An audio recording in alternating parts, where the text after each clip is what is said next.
Hello, everyone. I'm Tanya Rivera. Welcome back to CBSN. Voters in Virginia have already begun voting for their next governor.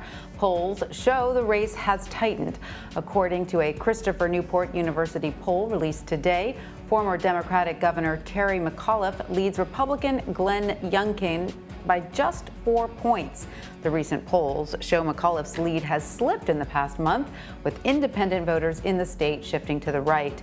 Democratic candidates also hold a narrow lead in other races. Democrat Hala Ayala leads for lieutenant governor, and Attorney General Mark Herring is ahead in the race to secure his third term.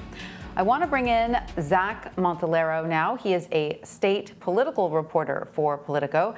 Zach, welcome. Great to have you with us. So you recently wrote an article for Politico about Youngkin, calling for an audit of the election machines in the state. He's asking for this before voters even go to the polls.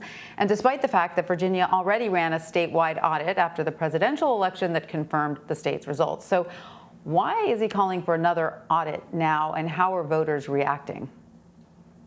Yeah, so what Mr. Youngkin is calling for is part of a broader election integrity platform that he has. And to be clear, Glenn Youngkin has said that he believes Joe Biden was legitimately elected president, but he says that this is a way to address lower faith in election institutions in Virginia.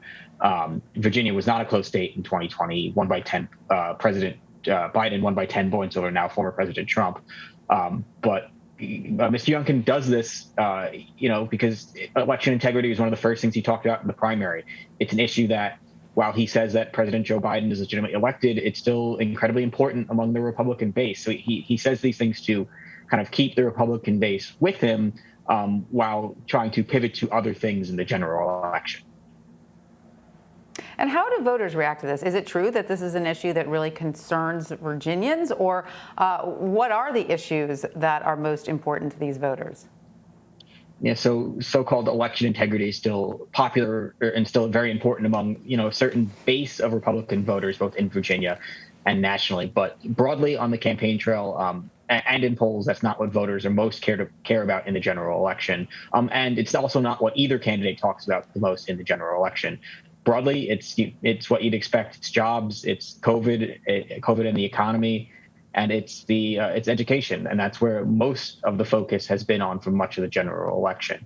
Republican Glenn Youngkin talks a lot about education. That over the last week, if you're in the Virginia area at all, that's about the only thing you've seen on TV is his television ad attacking Terry McAuliffe over education. And Governor McAuliffe has focused a lot of his campaign on vaccine mandates and recovering from the pandemic.